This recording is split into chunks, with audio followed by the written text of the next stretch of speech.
Hello बच्चों, चलिए प्रश्न पढ़ते हैं। समुच्चयों के अवयवों को सूचीबद्ध कीजिए। समुच्चय ए है जिसका अवयव एक्स है, जहां एक्स का 2 बराबर या छोटा है 16 और एक्स बिलोंग्स टू जेड। मुख्य अवधारणा, तो हमारा जो पर्सन है वो समुच्चय से संबंधित है। तो देखो भाई, हम समुच्चय से संबंधित पर्सन है तो इसके अंदर हम बात करेंगे। Just X belongs to Z लिखा हुआ है तो जेड होता है हमारा पूर्णांक संख्याओं का समुच्चय, और जिसे हम लिखते हैं जेड से। तो जेड बराबर हमारे पास होता है समुच्चय जिसके अवयव माइनस अनंत से बढ़ते हुए -3 comma -2 comma -1 comma 0 comma 1 comma 2 comma 3, इस तरह से ये हमारे इसके अवयव है वो अनंत की ओर अग्रसर होते हैं। तो ये हमारा पूर्णांक संख्याओं का समुच्चय होता है। अब देखो प्रश्न में हमें एक समुच्चय दिया गया है, वो है हमारे पास है समुच्चय ए जिसके अवयव है एक्स, जहां एक्स की घात 2 का मान 16 के बराबर या 16 से छोटा और एक्स बिलोंग्स टू जेड है। तो देखो इसे हमें अवयवों के रूप में सूचीबद्ध करना है, अर्थात हमें समुच्चय को रोस्टर रूप अवयवों के रूप में लिखना है। तो देखो भी अवयवों के रूप में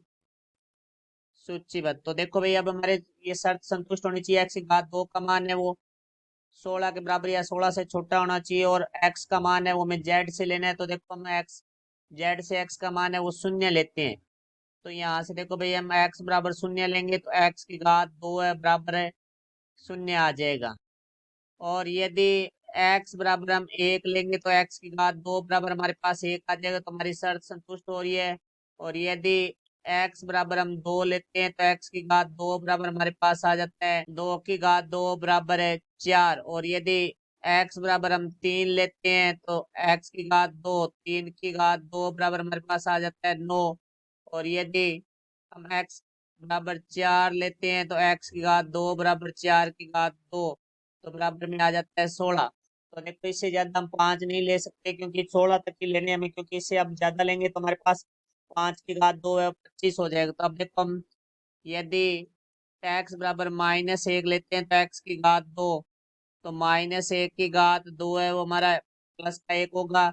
और यदि एक्स बराबर है -2, तो एक्स की घात 2 बराबर हमारे पास -2 की घात 2 बराबर आ जाएगा 4। यदि एक्स बराबर हम लेते हैं -3, तो देखो भाई एक्स की घात 2 बराबर है -3 की घात 2 है वो 9 हो जाएगा। इसी तरह हम यदि एक्स बराबर -4 लेते हैं तो एक्स की घात 2 बराबर हो जाएगा -4 की घात 2 16। और यदि हम 5 नहीं ले सकते, -5 लेंगे तो एक्स की घात 2 का मान है वो -5 की घात 2 25 हो जाएगा, जो कि हमारे शर्त को संतुष्ट है नहीं कर रहा है। तो यहाँ से देखो जो समुच्चय ए है उसके अवयव हमारे पास है वो आए हैं। एक तो -4, फिर -3 comma -2 comma -1 comma 0 comma 1 comma 2 comma 3 comma 4, क्योंकि इनके वर्ग है वो माया 16 के बराबर या 16 से छोटे हैं, और ये हमारी पूर्णांक संख्याएं भी है। तो ये हमारे प्रश्न का उत्तर हुआ। मैं आशा करता हूँ समझाया होगा। धन्यवाद।